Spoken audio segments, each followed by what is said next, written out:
Silakan klik tombol subscribe dan aktifkan notifikasi pada tombol lonceng supaya tidak tertinggal video seputar misteri dan pembahasan menarik lainnya, dan klik tombol like juga jika sahabat menyukai video ini.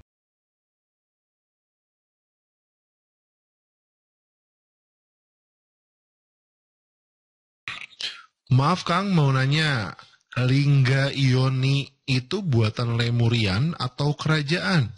Apakah Yoni dulunya berisi air atau menyerap air? Ya, begini. Lingga itu ada sesuatu yang berbentuk pilar. Yoni itu sesuatu yang berbentuk ini wajan atau dia menerima dan sebagainya. Pada dasarnya itu adalah lambang keseimbangan.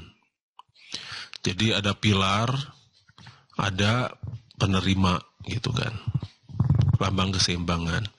Tapi kemudian dirubah di lambang kelamin. Oh, jadi bukan itu asalnya itu ya, bukan? Iya, itu lambang keseimbangan. Yang satu pilar untuk ini untuk menegakkan, yang satu pilar untuk menerima. Oke. Jadi sebetulnya dulu itu lambang lingga itu adalah bagaimana kita bersatu dengan Sang Maha Pencipta, diibaratkan dengan sesuatu yang tinggi kan. Oke. Menjulang. Jadi vertikal dia ke atas. Ya. Yoni itu dilambangkan sesuatu yang horizontal. Oke. Yang dia itu untuk umat dan sebagainya. Jadi ketika kita bersatu dengan Sang Maha Pencipta dan bersatu dengan umat, itu idealnya begitu. Oh, jadi hubungan dengan Tuhan jalan gitu ya, dengan manusia juga baik. Iya. Hubungannya. Karena mereka dari dulu itu dianggap bahwa Tuhan itu di tempat yang sangat tinggi. Oke. Iya. Yang di atas. Iya. Kita serahkan pada yang di atas gitu. Oh iya, ada ungkapan seperti itu ya. Iya, di atas mah para. Itu kan. Katinggangku para nyeri gitu. Nah, jadi itu lambang-lambang itu, tapi lama-lama berubah lambang itu. Bisa yang satu lingga itu jadi lambang keperkasaan, Yoni itu lambang kelembutan, terus ada lagi berubah lagi jadi lambang kelamin, lebih parah lagi gitu kan. Bang jauh dari yang sebenarnya ya. Iya. Yang awal. Iya. Padahal lambang sebenarnya jauh sebelum itu, waktu zaman Lemurian, itu adalah lambang untuk vertikal dan horizontal, satu pada Sang Maha Pencipta dan satu lagi untuk umat gitu kan. Jadi kita bersatu dengan Sang Maha Pencipta dan kita juga bersatu dengan umat. Jadi dua-duanya bisa harmonis gitu loh. Ya. Dan dua-duanya bisa saling Habluminallah dengan habluminanas. ya, itulah bahasa Arabnya mah. Kalau diarabkan mah itu habluminallah, itu habluminanas. Jadi idealnya itu memang harus seimbang ya, seharusnya ya. Yang gitu. Harusnya seimbang. Jadi jangan hanya Ritual saja gitu kan, tanpa spiritual. tapi tidak bersosialisasi. Tidak bersosialisasi. Galak sama orang lain gitu. Iya. Dan kita kan khalifah fil ard. Kenapa kita tidak bisa mengayomi yang lain yang berbeda pendapat begitu loh? Ya. Tidak ada masalah. Kita ini khalifah fil ard. Kita ini rahmatan lil alamin. Rahmat untuk seluruh alam malah disebutkan Seluruh kan. alam. Seluruh alam. Seluruh alam. Iya, rahmatan lil alamin. Untuk seluruh alam. Kenapa kita tidak bisa jadi rahmat untuk seluruh alam? Karena saya Romi kan. Oh iya. Iya, dia Asep ya, bukan rahmat. Ya. Kalau kita pakai hidayat tuh. Sudah rahmat dapat hidayah gitu. Oke. Kenapa bukan rahmah? Kenapa bukan hidayah? Rahmat, hidayat gitu kan ya. Kan biasa itu pasangan ya. Atas berkat rahmat dan hidayat. Iya, doga teuing saya itu. Waduh, ini tuh udah serius. Hidayat. Mau disimak ini tuh. Ya, sudah itu intermezzo. Nanti kita bahas soal rahmat, soal hidayat, soal rahmah ya. Soal hidayah itu apa dan sebagainya. Itu nanti kita bahas. Mungkin nanti kita terjemahkan ke dalam bahasa universal nanti. Oke.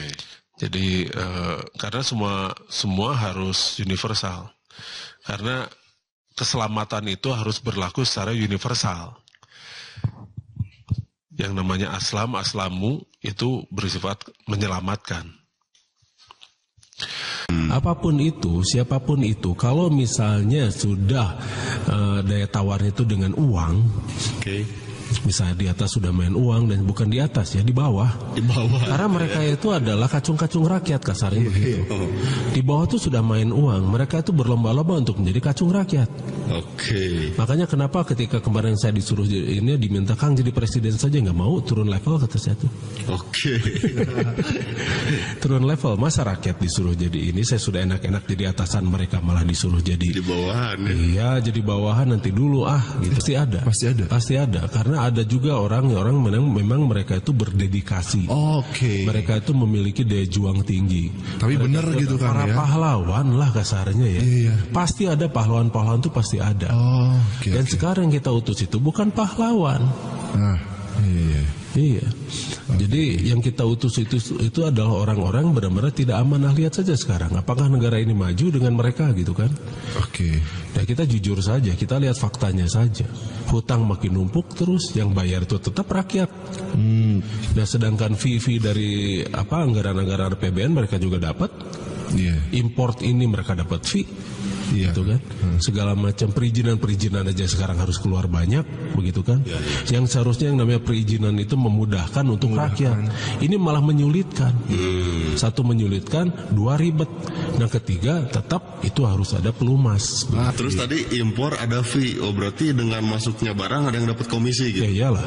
Dapat bagian dari masuknya. Pantas impornya tinggi terus gitu sekarang. Tidak mandiri nih swasembada berbagai kebutuhan. Ya semacam begitulah, makanya kita memang ada rencana bagaimana rakyat ini benar-benar bisa berdaulat. Berarti rakyat itu harus kuat kan. Terus ketika rakyat kuat, dia baru memiliki bargaining.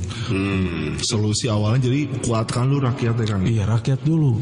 Nah kekuatan apa Kang yang harus dipunyai rakyat biar makmur gitu? Rakyat itu harus bisa mandiri. Makanya kita memang ada rencana program desa mandiri itu. Biar mulai ada kemandirian dari desa dulu saja lah. Ini namanya desa mengepung kota. Desa mengepung kota kan. Iya, desa dulu yang harus mandiri. Nah, kemudian ketika desa sudah mandiri, nanti orang-orang kan berlomba-lomba ke desa bukan ke kota nanti tuh. Orang-orang lomba-lomba ke desa ya? Ke desa karena desa juga nanti pada mandiri, satu mandiri dua maju gitu kan. Misalnya ginilah, kalau misalnya ingin listrik gratis ke desa gitu, kan listrik gratis itu tidak mudah. Kita harus bikin generator tanpa bahan bakar di sana. Nah, kalau misalnya kita butuh berapa mega di satu desa, benar-benar tanpa bahan bakar ya. Dan ini bisa jalan dan ini sudah jadi sebetulnya. Nah, terus kemudian pertanian. Kemandirian energi pertama, yang kedua pertanian, Kang ya. Pertanian. Nah, pertanian itu kan petani itu bukan hanya petani tanaman ya. Sekarang ikan juga disebut petani. Nah, karena ikan juga disebut petani, ya anggaplah semua petani lah ya. Nah, bahan-bahan untuk pertanian itu contohnya pupuk. Nah, mereka sudah bisa membuat pupuk sendiri, tidak akan ketergantungan pada pupuk-pupuk kimia. Karena pupuk kimia itu merusak tanah. Nah, mereka tidak akan ketergantungan pupuk kimia, mereka bisa memproduksi pupuk sendiri, kemudian mereka rekayasa genetik bibit-bibit yang baik. Kemudian bukan hanya mereka rekayasa genetik saja, kita akan mengembalikan lagi yang namanya padi itu ke padi yang sebenar-benarnya awal, begitu kan. Silakan klik tombol subscribe dan aktifkan notifikasi pada tombol lonceng supaya tidak tertinggal video seputar misteri dan pembahasan menarik lainnya, dan klik tombol like juga jika sahabat menyukai video ini.